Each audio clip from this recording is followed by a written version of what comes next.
So just to give everybody a little a little background of how this came to be. It seems, as so often happens, hockey had something to do with it. But hockey and Tom Noddy invited us, me and John Olafs, to go do a show in London for the circus school in London. And it was run by a man named Charlie Holland, who was gracious enough to let us stay in his house while we were there. And in his kind of second room, guest room, was like a library of books about music hall and the history of music hall. And so as we were laying there, you know, I'd usually get up, have a cup of tea, and then just start reading. And we would get in very early and go to bed early. But I started reading the history of this. And the music hall started in London. And the guy, I don't remember his name, but he was only 29 years old when he started the first one. And this was a theater that held 1,000 people. Right? 1,000 people. Well, within a few years, there were 20 or 30 music halls in London. Like every section of London had 1,000 or 2,000 seat capacity for music hall entertainment, which is basically what the Moisture Festival does, variety shows. And they'd be open from 2 until midnight. You'd come in after work, you'd come in on your lunch hour, and the shows were always running the entire day. I found this out in those books I was reading. And then it kind of evolved into late night, and that became the pleasure gardens. And I guess there was too much pleasure in the pleasure gardens, and so London shut them down. But the notion of variety entertainment in music halls spread until in every city there was 2 or 3 of these music halls, which then became vaudeville in America. So when me and Kayla and Kathy were in Scotland, because my mother's from Scotland, we were wandering the streets of Glasgow, as one must do, and I saw a poster saying a benefit for the restoration of the older surviving music hall. So, of course, we had to go check that out. This music hall's on the 4th floor of a building as you walk up, and we walked in and we went, oh my God, this is the pictures that they have and everything. It was just so fascinating. The next visit to Scotland, we made a point of meeting Judith. She gave us the tour. She started telling stories.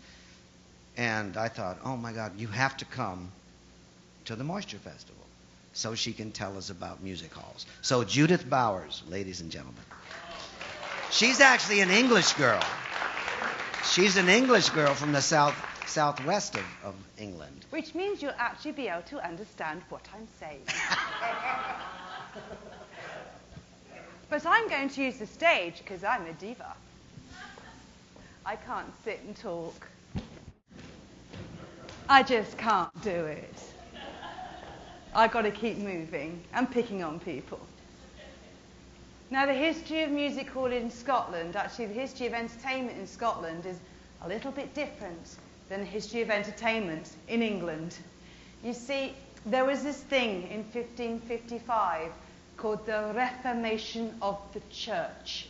Now, at this time, they got rid of all the Catholics, burnt down all the monasteries and the Catholic churches, and it became Protestant or Presbyterian in Scotland. Now, in Scotland, the Presbyterian faith was so strict that any form of entertainment, singing, dancing, the playing of football, in any way drawing public attention to yourself was a criminal offence.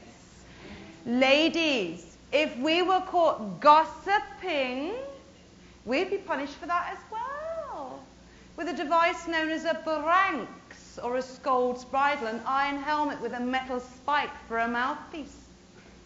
Now, ladies, only women can be punished as gossips, because apparently men didn't have the idle time. Bit different these days, eh, girls?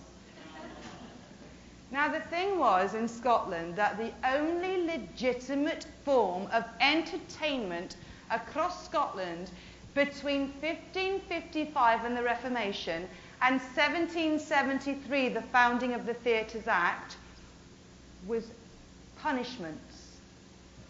Punishments and hangings. In fact, these punishments and hangings were so popular as an entertainment in Glasgow that the last public hanging in Glasgow attracted an audience of over 100,000 spectators. Mostly men. You see, the man being executed was Dr. Edward William Pickard. He had been found guilty of not just murdering his wife, but his mother-in-law as well. And a lot of the men were there to protest that it was a miscarriage of justice that the man was being hanged. But I always think that it's this kind of entertainment, execution and punishment, was what bred the modern Glasgow audience. Now, you may know that Glasgow audiences are a bit wild. In fact, when it came to the era of the music hall, the Glasgow audience very quickly gained the reputation of leaving no turn unstoned. Hence, it's the name of my talk. Now, when the first theatres opened in Glasgow, the first legitimate theatres, they were generally burned down very quickly for being the dens of the devil's iniquity. But things were to change, particularly in Glasgow. You see, Glasgow had, until the 1770s, been a genteel merchant city, very posh, yes, filled with wealthy citizens, because Glasgow made its money on tobacco and sugar. Now, Glasgow in the 1770s had a population, as a result, of 8,000 residents. However, there was a gentleman in Glasgow by the name of James Watt. And he was to invent a device that was to revolutionise Thomas Newcomen's industrial steam engine and gave birth to the Industrial Revolution. By 1880, Glasgow was becoming the industrial capital of the world. It was rich in mineral resources like coal and iron ore, which was perfect for heavy industry. But of course, these merchants, these delicate gentlemen, were not going to work in the factories, the mills, the shipyards and the coal mines. No! They needed working class scum like me for that kind of thing. And so thousands came from all over the British Isles, the Highlands and Islands of Scotland, Ireland during the potato famine, and as far southwest as my own county of Dorset itself. By 1830, the population of Glasgow was over 300,000 people. Yeah. By 1880, nearly 1 million. By 1900, 1.2 million. Now, when these working classes came to Glasgow, they lived in the most awful accommodation imaginable, and they worked in the most awful conditions. Now, to give you an idea of the accommodation in the 1840s and 1850s, they developed a kind of style of housing called a tenement.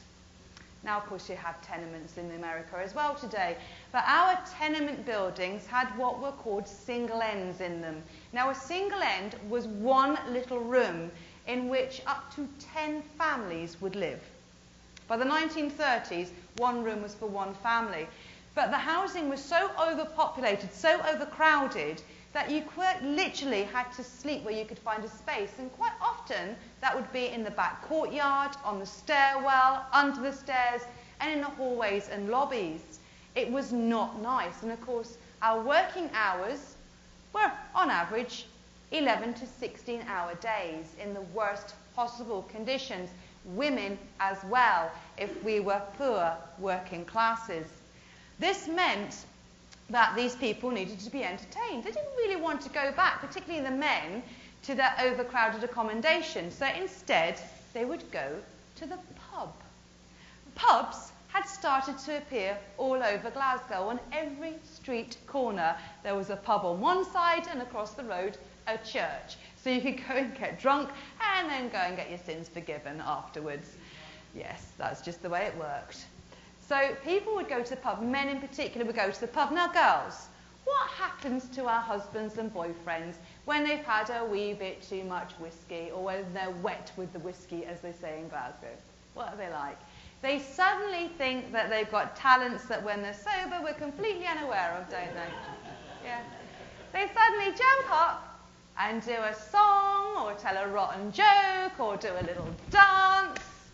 But of course, the Theatres Act, which had come into place in 1773, only governed legitimate theatre. Now let me explain the Theatres Act.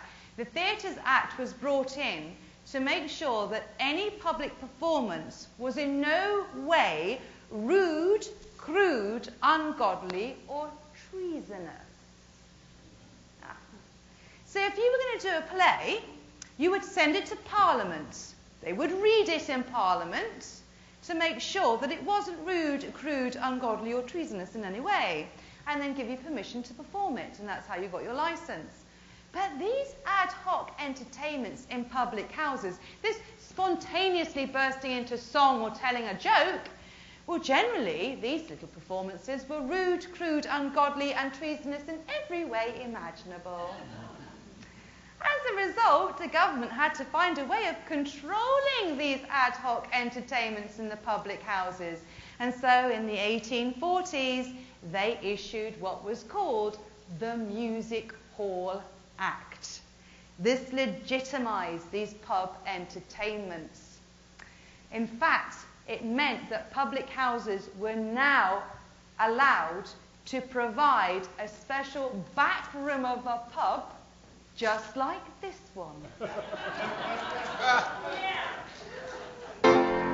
Exactly. And in these back rooms of the pub, they would have a platform, a piano, and a chairman. Now, the chairman was there to make sure that the act on stage didn't get out of control, that it remained morally acceptable. Except for they very quickly discovered in the Glasgow music halls that the chairman was there to try and control the audience. Now, my little music hall opened in 1857. It wasn't behind a pub, it was above a pub on the first floor. So the pub was on the ground floor, and you went up an alleyway, and you went up a very steep, very big steps. In fact, it's such a steep flight that it does feel like you're going a lot higher up the building. So when you get up there, you're trapped. Now, our little music hall, and it's very small, it is about the size of this room. I would say, wouldn't you, Ron? It's about the size of this room. It's slightly narrower than this room, to be honest with you, and not quite as long. So you could fit Britannia's auditorium in here. And, of course, we've got a balcony, a horseshoe balcony. And this little auditorium held 1,500 people. Now, how many does this hold? Imagine this, with a little horseshoe balcony as well, with 1,500 people in it. And they were all smoking, of course, clay pipes, yeah? Now, the auditorium itself was wooden floors, wooden bench seating, wooden walls, wooden kickboarding, wooden ceiling predominantly with a barrel vault that was in plaster, and that helps with the acoustic. It even had wooden boarding over the windows, again, to help the acoustic property of the building. So it was all wooden. Everybody smoked. In fact, smoking was so prolific in our little music hall that the audience frequently complained that they couldn't see the act on stage.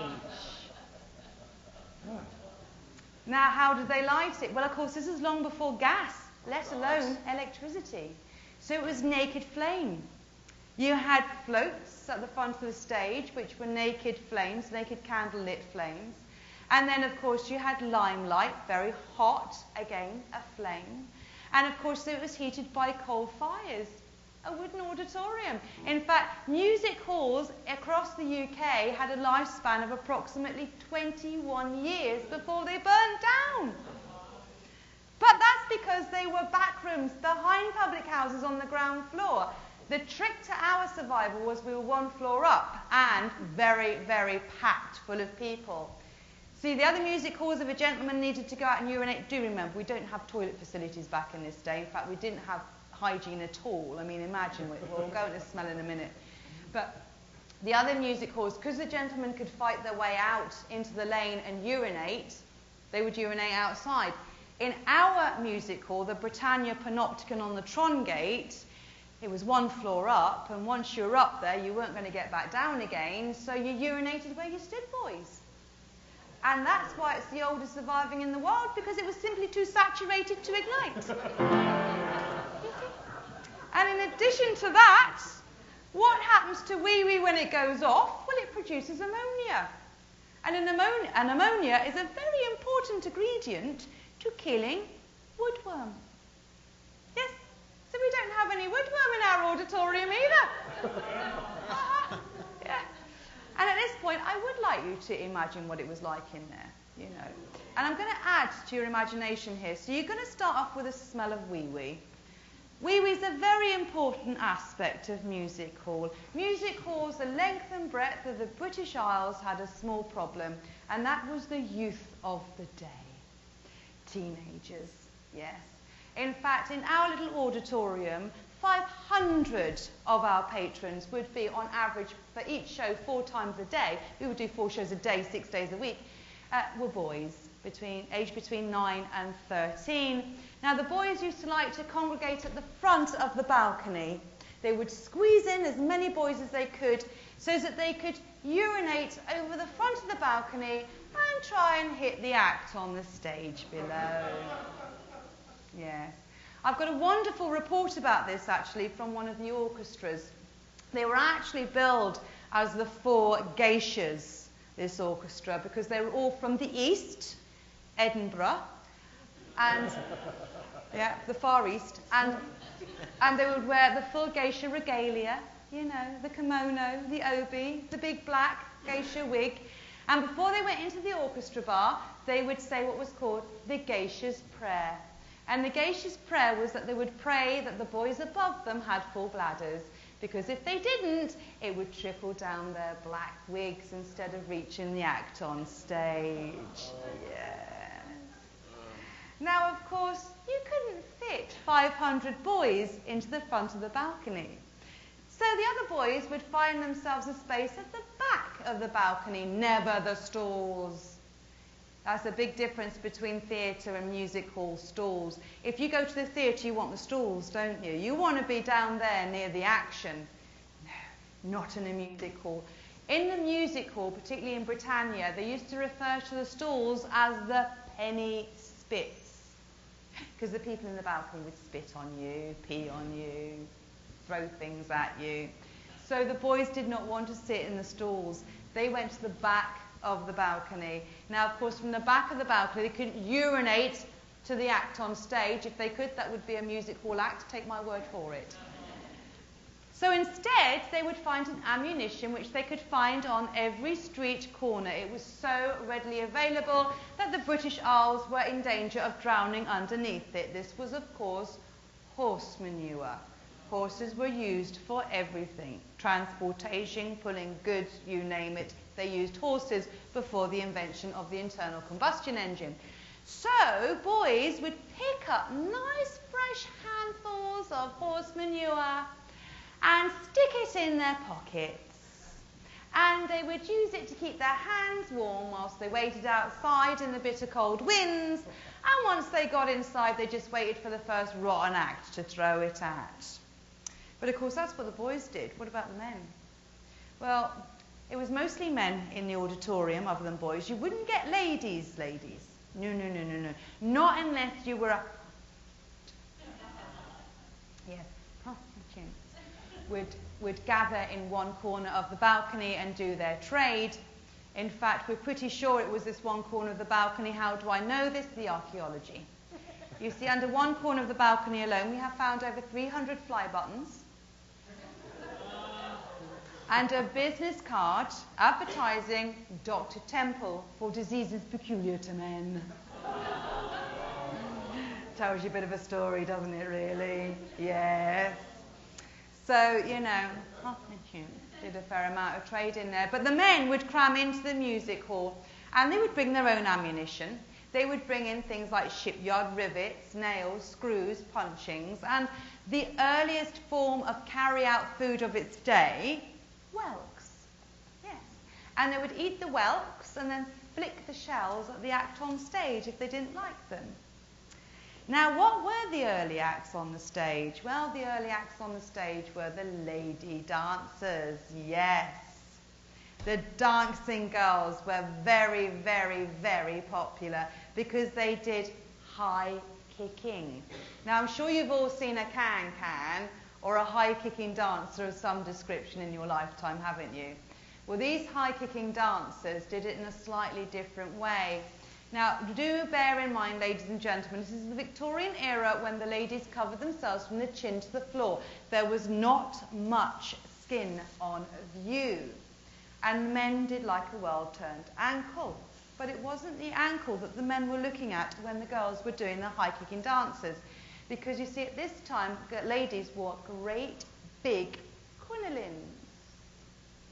And in order to go to the toilet, they couldn't pull down their knickers. So they had open bloomers. Yes, these are bloomers. Mine are safe, but they did not. But the Victorian bloomers had no crutch in them. So when the ladies were kicking up their legs, the men were looking considerably higher than the ankle. Yes, John Brand, the first manager of the Britannia Music Hall, has a reputation for having the sauciest dancing girls on the music hall stage in Glasgow. So famous was the Britannia for its nudity that there was an emergency meeting of Glasgow City councillors. You see, one councillor declared that the nudity to be seen in the Britannia Music Hall and the other music halls of the East End of Glasgow was single-handedly contributing to the moral decay of the East End working classes, and therefore it should be ordered that not even a leg of mutton should be hung in a butcher's window without being properly dressed. And so the hysteria about piano legs began, which is why pianos are quite often built with no piano legs these days. Yes. You see, Mark would have a fit of sexual apoplexy if he saw a curvaceous piano leg, wouldn't you, dear? Yeah, exactly. Now, women were already having 10 to 15 children on average. We didn't want our husbands getting too over-sexually stimulated, did we, girls? No. 15 children was quite enough, thank you very much. So they started at this time to police the music halls. They did indeed. In fact, what they would do is they would send the police in randomly to investigate all of the music halls around Glasgow and make sure that there was nothing naughty going on the stage. Now, John Brand was a clever man. He used to post a boy down on the street, down on the corner of Trongate and King Street, and the boy was there to watch for the bobby coming. As soon as he saw the police officer on his way up the street, the little boy would run as fast as his legs could carry him upstairs, tell the stage manager the police were on their way, and of course the stage manager would pull off whatever salacious act was on the stage and pull on a sweet little juvenile just like me. So when the police came up the stairs, there was a cute little juvenile on the stage, and all the audience were going, "Oh, look at the Wayne, isn't that cute?" Yes. Of course, as soon as the bobby disappeared again, the child was hooked up the stage and the salacious act shoved straight back on again. And that's how John Brand managed to avoid the legislation. However, it was very stressful for him. So in 1868, he decided to give up on the Britannia Music Hall altogether, and he sold it to the Rosbergs, Mr. and Mrs. Rosberg. Now, bear in mind, at this time, it was illegal for women to be in business. It was a criminal offence. So Mrs. Rosberg, although she ran the Britannia Music Hall, hid behind her husband's name. He was the licensee. He held the license. But it seemed that she was very much in control of what happened in the music hall itself. Now, by this time, 1868, music hall was becoming the most popular entertainment of the era. Everybody wanted to go to the music hall, and so they were getting very, very competitive. And it was no longer just singers, dancers, and comics. Now, people wanted to see more in variety. And Mrs. Rosberg had decided that she wanted to encourage women in. You see, those men and boys were so badly behaved, she thought that by encouraging the women in, the wives, the sisters, the mothers, the aunts, the girlfriends of all the badly behaved men and boys, it might control the behaviour in the audience. Do you think it did? No, of course it didn't. You see, men, you might think you had it hard, but women had it much tougher. Not only did we have to work in similar, in fact, worse conditions, we got paid a lot less, and we had to look after the boys and the children and do the washing and the cooking and try and keep everything going. So when women went to the music hall, they just brought their own ammunition with them, which was also free and readily available every day from the fish market. Fish guts and fish heads. And this is where you're going to close your eyes and use your olfactory imagination.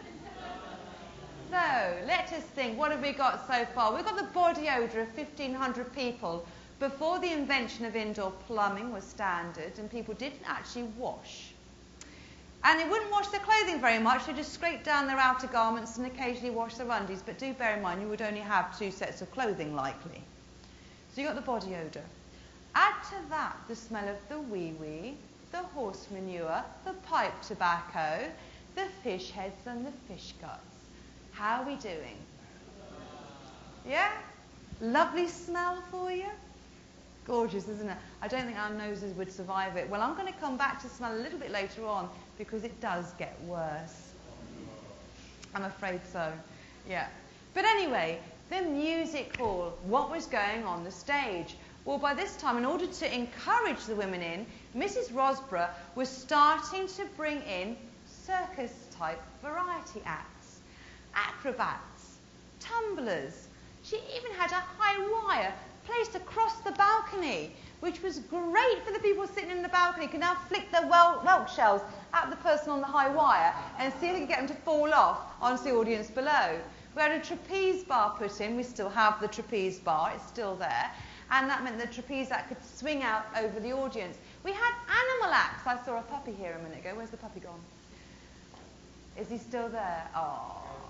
He's still there. Well, animal acts were hugely popular, like the Royal Hippodrome of Dogs and Monkeys. Yes. The Royal Hippodrome of Dogs and Monkeys. They would dress the dogs up like horses, and they would dress the monkeys up as cavaliers, and the little monkeys would sit on the dogs and ride around the stage. Yes. And then there was things like Mademoiselle Paula, the reptile conqueror. Yeah. She would hypnotise alligators and snakes on the stage at a time when nobody had even seen an alligator or snake. They were so mesmerised by these exotic beasts that 4 shows a day for 1 week was not enough, and she had to be re-engaged for an additional week to fit the thousands in to that queue to see her daily. It's remarkable, isn't it? And this is at the time when the birth of the Novelty Act was coming through. Now, Novelty Acts, the Victorians were absolutely amazing at them. Me and Self and Hockey were talking about this the other day, weren't we, darling? One of the greatest novelty acts of the Victorian era, Le Pétaman, the fartists, the farting man. Yeah. The most famous fartiste was a little bit later in the day. He was around in the 1890s to about 1920. His name was Joseph Pujol. He had a very, very talented bottom. He would place a rubber tube up his bottom, and at the other end of the rubber tube he would have a wind instrument, and he would play it. Yeah. Amy G now does a similar act with a kazoo. It's quite phenomenal. So novelty acts were really coming into their own, but circus acts were where it was at. That's really where variety was starting to spread out. So now every bill was filled with the craziest, most bizarre acts. And of course, minstrelsy at this time was coming into its own. Now, I'm sure you've all heard of minstrelsy in this country because it was born during the American Civil War. And in America, it was buffooning black people, not in Glasgow. When a black face appeared on the stage in Glasgow, they just thought it was a coal miner. Because they'd never seen black people. They literally thought it was a coal miner. And so the sort of minstrelsy, the acts that we had would be all sorts of strange people. And one of our great minstrels that used to appear on our stage would dress in a kilt, play the bagpipes and sing Nellie Dean, but with a black face. Yes. So minstrelsy, just a little bit different in Glasgow than it was in America, but you still never got an act or a show without some kind of minstrel act. It was still hugely popular.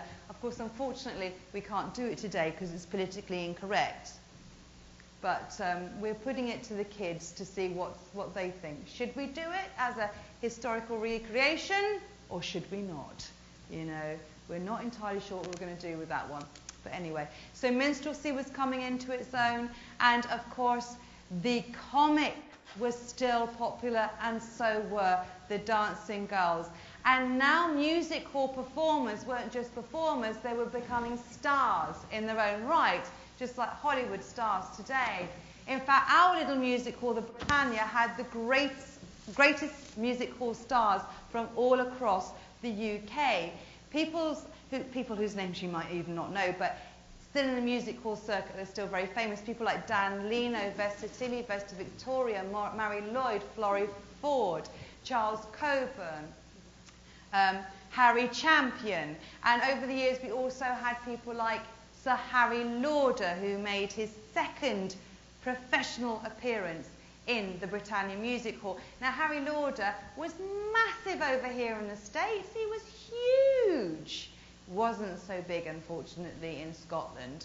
In Scotland, they didn't like the fact that he perpetuated this little character, this myth of the funny, tight little Scotsman who didn't like to spend any money. So in Glasgow, Harry Lauder was not popular. He was pelted with horse manure and urine, bless him. Yes. But we also had other greats perform on our stage throughout the years, which I will come to in just a moment. Now, it seems that Mrs. Rosberg was doing a great job of running this music hall. She had brought it to great success, and by 1881, it was billed as the oldest place of amusement in Glasgow, and we all know why, because it was the only one that hadn't burned down because of all the wee-wee. And it was also billed as the best place of amusement in Glasgow because she was drawing the best and biggest acts. Unfortunately, however, her husband died. And although she vainly tried to keep managing the music hall as a woman, it still wasn't legal for a woman to be in business. So eventually she had to give up and sell it on to William Keane. William Keane was a fairly imaginative kind of guy. He was running a couple of music halls around Glasgow at that time, and he could see the future. Come the 1890s, there was this new thing called electricity. You might have heard of it. Now, electricity was quite a sensation. It had started off by reanimating bodies for medical experiments in about 1810. But by the 1890s, electricity was starting to appear in buildings. And the Britannia Music Hall in 1896 was the 301st building in Glasgow to get the electric light. Now, this electricity meant that he could show two of the latest novelties of the era. One of those novelties was a gentleman called Dr. Walford Bodie, MD. He was from Montrose, so he was a Scotsman, and he travelled the world. His troupe was very popular, and his personal act was an electric act. Now, he did all sorts of things, but my favourite routine of Walford Bodie's was the electric chair. He had a model, a copy of the electric chair from Sing Sing prison that was used in the 1880s, yes. And he put it on the stage, and he would get a volunteer out of the audience and put them in the electric chair. He would then hypnotise them so they wouldn't feel any pain and switch on the electrical current. And according to the Glasgow Herald, the newspaper of the time, he would electrocute the volunteer until the volunteer's face turned black. At which point the electrical current was switched off, and with the vigorous use of slapping, the volunteer again revived. Yes. Anybody want to volunteer for that one when we bring it back?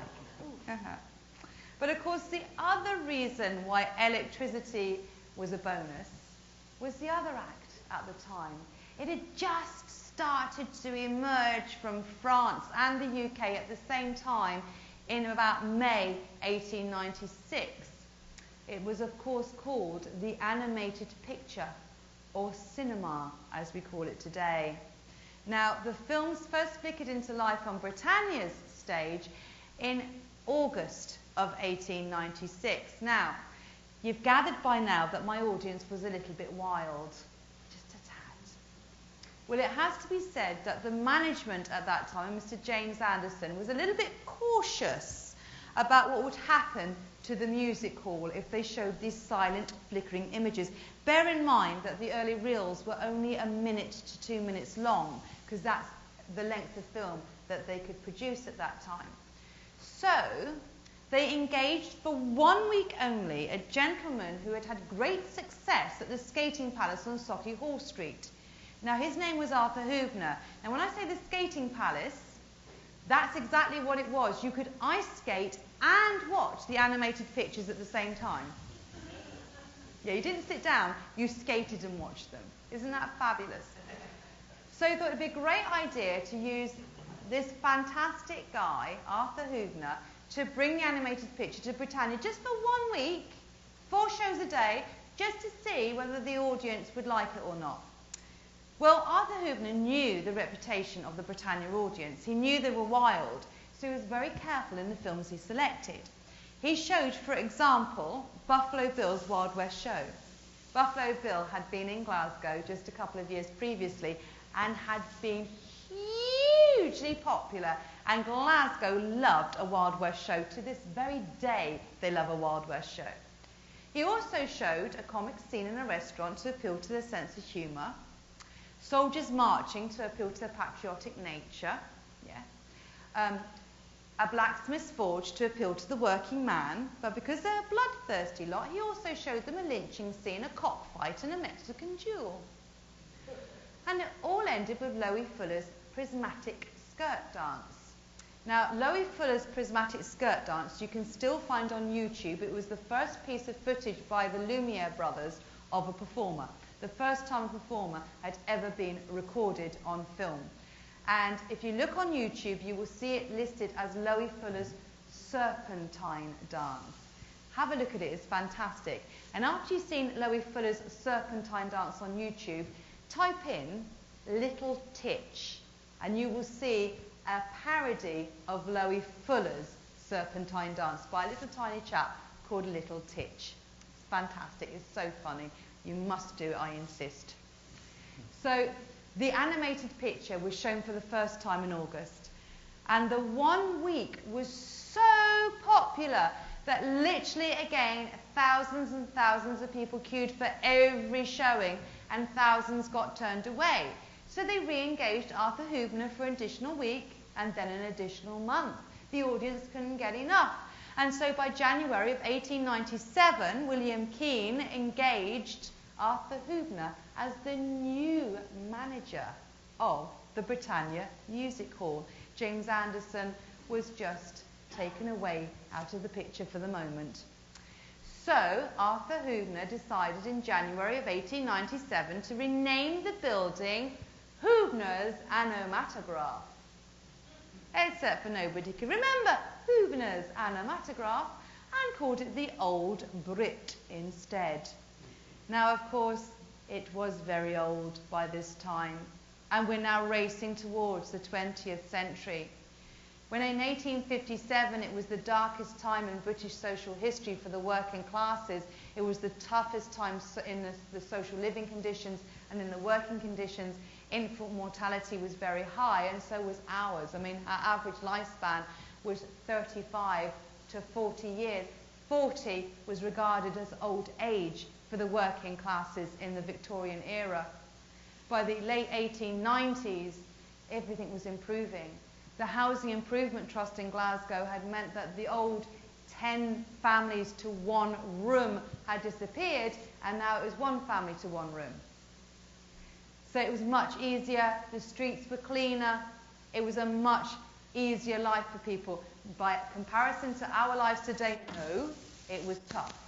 But for the Victorians, it was a much better standard of life.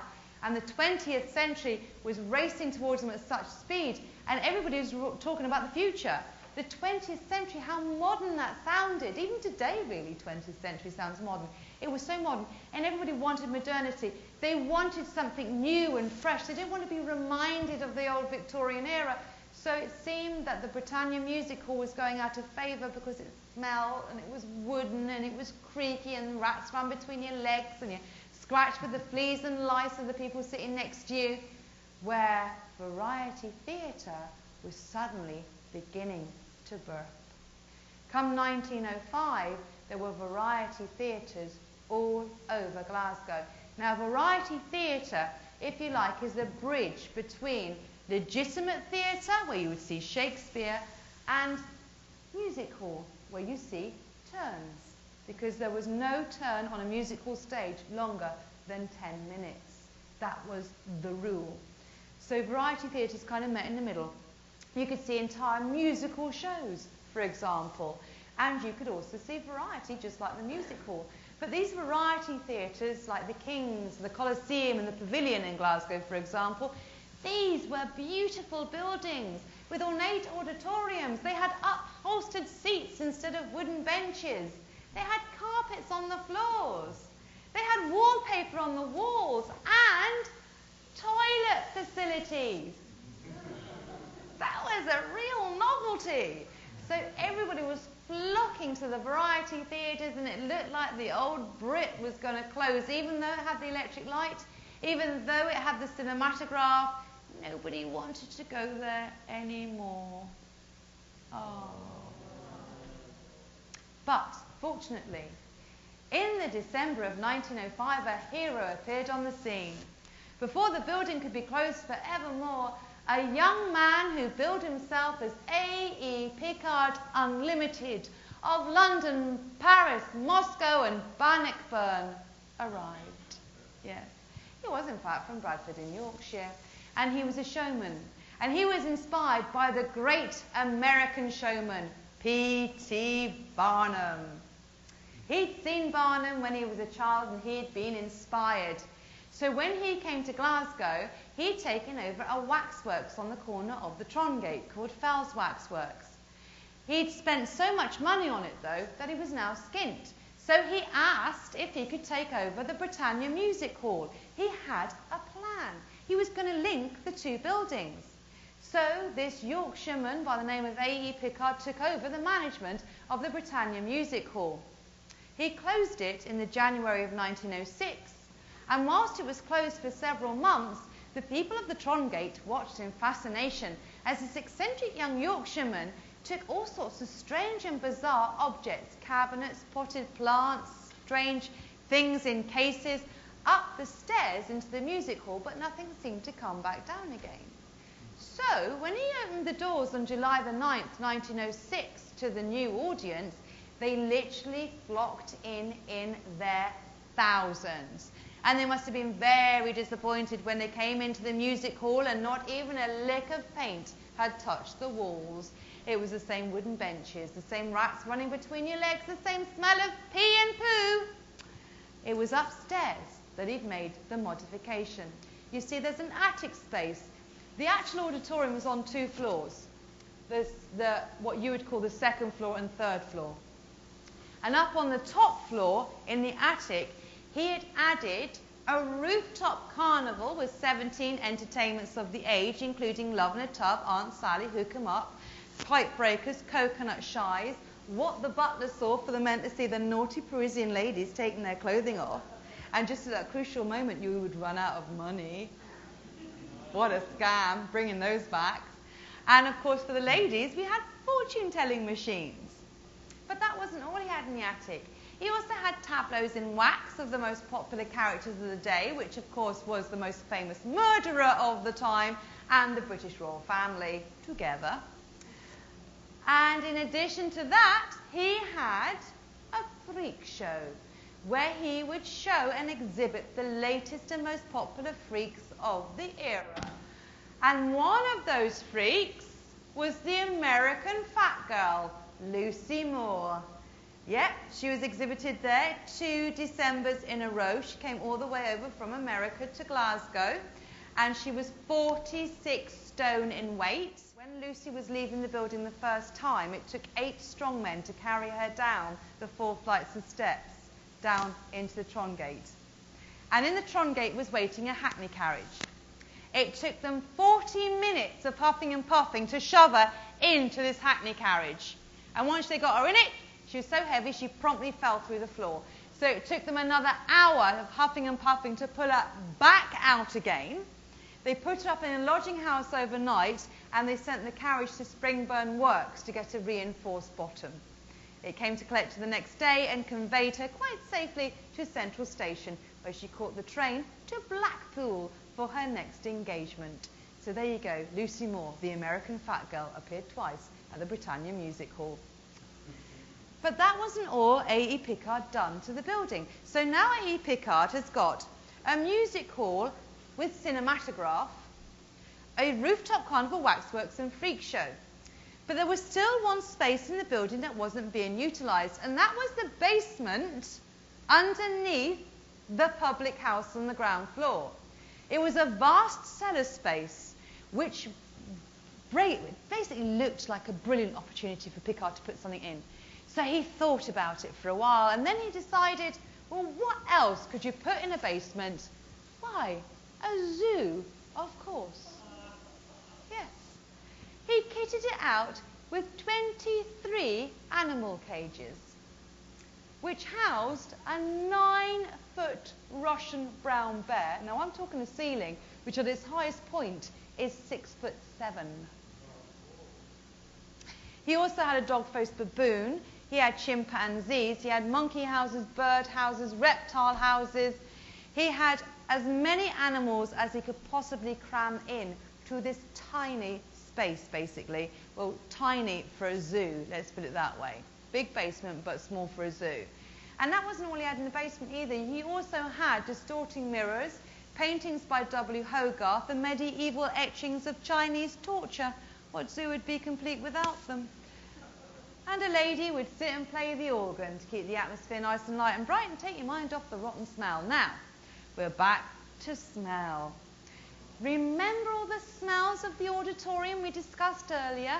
Yeah? Do you remember them? Yeah. Well, the basement zoo was so pungent that the people in the audience 2 floors above complained about it. Yeah, imagine what that was like for the poor animals. No wonder the Himalayan bear escaped on at least 2 separate occasions that we know of. Although he used to do that to create advertising and publicity. This is before we had social media. It was before people could really read newspapers that well. So he would do stunts, and one of his stunts was to let the bear escape. Not the Russian bear, that would be too dangerous, but the little Himalayan bear. The first time it escaped, he managed to catch it in the rooftop carnival upstairs. But the second time it escaped, it rampaged the Tron Gate, terrorising the locals. So A.E. Pickard donned his +4s, got out his blunderbuss, and shot it for publicity. He even recorded this with a cinematographic camera and made a film called Mr. Pickard Goes Hunting, and that piece of film still exists. It's in the Scottish Screen Archive. They keep offering to digitise it for me, and I just can't bear to think about it. I really can't. Pardon the pun, but I really can't. The cruelty would have been unbelievable by modern standards. But don't forget, at this time, people did not think about animal welfare. They were too busy worried about how they were going to survive from day to day and eat and feed their children. So unfortunately, animal welfare is a new and modern thing, and let's look after the animals today. Please, no more basement zoos. But Pickard had great success with this building. In fact, because of all the entertainments from the rooftop carnival to the basement zoo, he renamed the building, that beautiful word, Panopticon. Isn't it gorgeous? It comes from the ancient Greek pan, like panorama, meaning everything. Opti, like optician or optical, to see, to view. So you could see everything from the attic to the basement for the one ticket price. See everything. Isn't that marvellous? What a clever man. Trouble was, in Glasgow, nobody could remember the word panopticon or get their tongue around it. So locally it became known as the pots and pans. And quite a few of my volunteers still call it the pots and pans to this very day. But Pickard had extraordinary success with it. Now, I was saying to you that the auditorium held 1,500 people for every show. Well, in Pickard's time, throughout the building, from attic to basement, he had, on average, 20,000 people visit the building every day, 6 days a week. Isn't that incredible? I wouldn't want to see that many people going through today, would you, Ron? It'd be scary, wouldn't it, getting that many people through the building today, because it's a bit more dangerous today. But yes, 20,000 people plus on average going through the Panopticon. And he managed to keep it going with the freak shows and all the other exhibits and entertainments right the way through the 20s and into the hungry 30s. But come the 1930s, Glasgow had fallen out of favour with music hall and in love instead, fully with cinema. In fact, Glasgow had 130 cinemas by 1938. And if you wanted to see the latest Chaplin film, you did not want to watch it in a horseshoe-shaped balcony. You couldn't see the screen. So as a result, A.E. Pickard had a choice to make. He either converted the building into an Art Deco picture palace, or he cut his losses and sold it. Fortunately for us, he cut his losses and sold it. In March 1938, the house closed for the final time. All the exhibits were removed, and the auditorium was sealed up behind a false ceiling, or above a false ceiling, which was put in by a new tailors company called Weaver to Wearer. Weaver to Wearer had also bought out the ground floor public house and used that as their flagship store for Scotland. So upstairs in the stalls became a factory and warehouse, which is why they hid the balcony from view with a false ceiling, because of the great big void space. It was too cold. So people forgot about the Britannia, or did they? Because A.E. Pickard had been a very successful showman, he'd also had 3 of Scotland's most famous debut and early performances. One of the early performances that it's famous for was by a young man from Bristol by the name of Archie Leach. Does anybody recognise the name? Of course, he grew up to be Cary Grant. But Archie Leach started off as an acrobatic tumbler, dancer and stilt walker. And he danced in a pair of white tights on the stage of the Panopticon in 1919. Isn't that fabulous? Just a young boy. I imagine that on a regular basis, but don't tell my husband. I think he's gorgeous. My husband's more gorgeous, of course, but Cary Grant was lovely. But then we also have the debut of a man called Jack Buchanan in 1911. Now, Jack Buchanan might not be a name that resonates with you today, but I'm sure you've all heard of Fred Astaire. Well, it was Jack Buchanan that taught Fred Astaire the top hat and tails routine that made Fred Astaire famous. And Jack Buchanan appeared in a couple of Fred Astaire films, including, of course, Bandwagon, which he's most famous for. But our most famous performer, and the reason why our little auditorium lived on in people's memories, was a man who was one half of a comedy duo who was still world famous to this very day, and people still enjoy their movies. The man I'm speaking of was a young man called Arthur Stanley Jefferson, but he's probably better known to you as Stan Laurel, one half of Laurel and Hardy. He debuted in the Britannia or Panopticon in July, on July the 23rd, 1906. Would you like to hear his joke? The first ever joke by Stan Laurel. Are you ready for this, Mark? It's not my joke, by the way, it's Stan Laurel's. Stan bought it from a poet's box on the salt market for a penny. And it went like this. I say, did you hear the one about the 2 butterflies? One butterfly said to the other butterfly, I am bothered. I am bothered. Why is that? Said the other butterfly. Because I couldn't go to the dance last week. Why ever not? Said the other butterfly. because it was a mothball.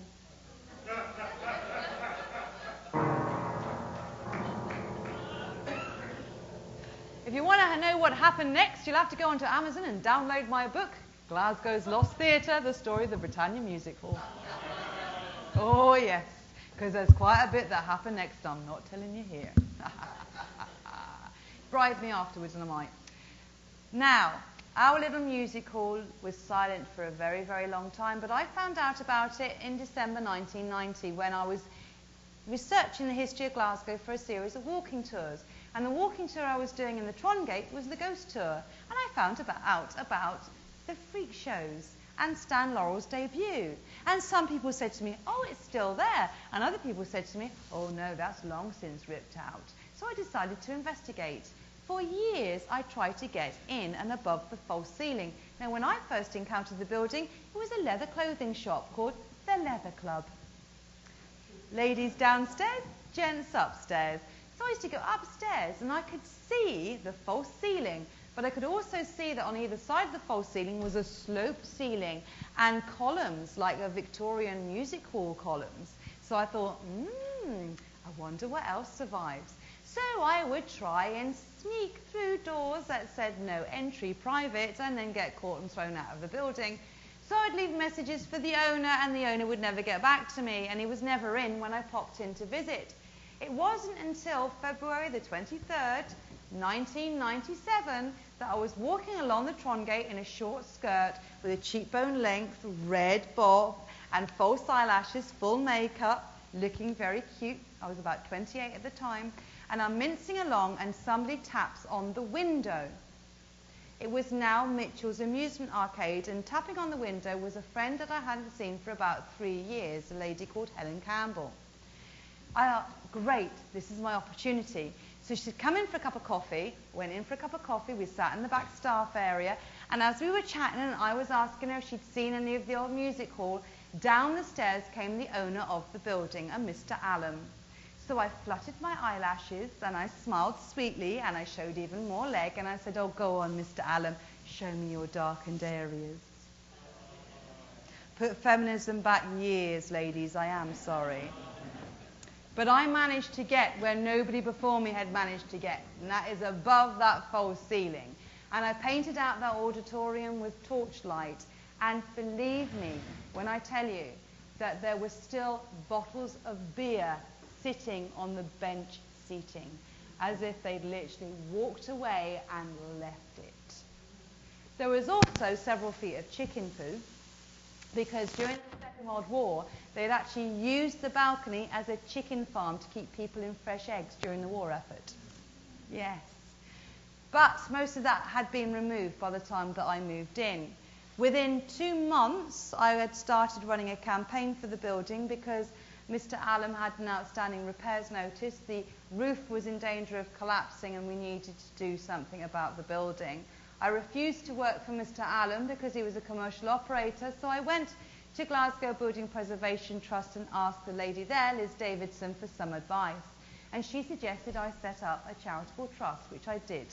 We still have that charitable trust. We're a building preservation trust, and we are set up expressly to look after this marvellous building.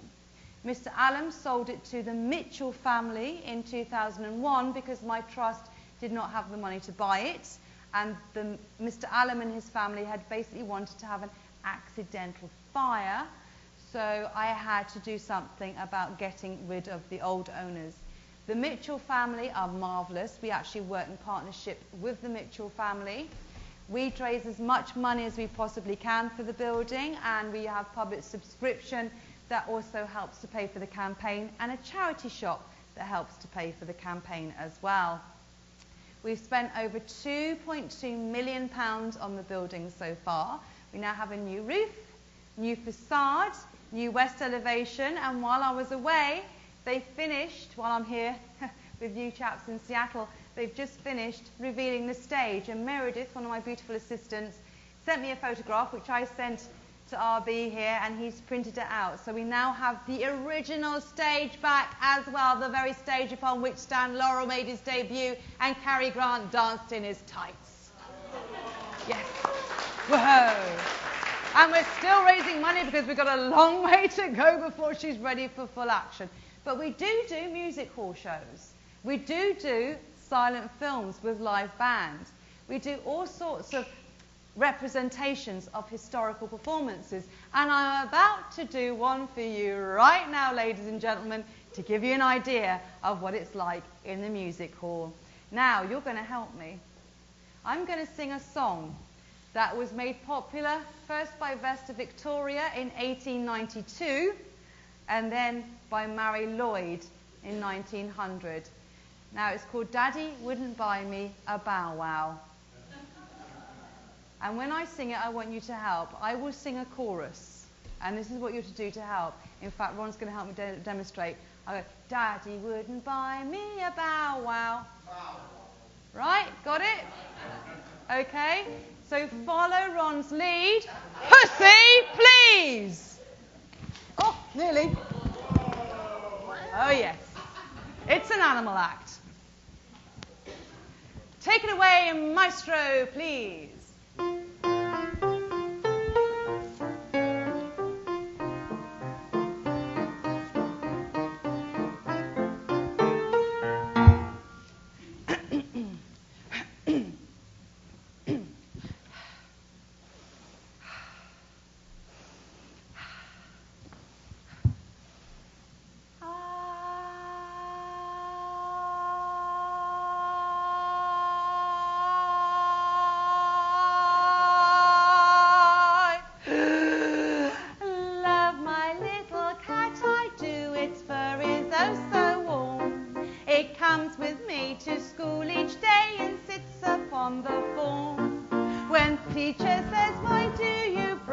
Little pet of yours, I tell her that I bring my cat along with me because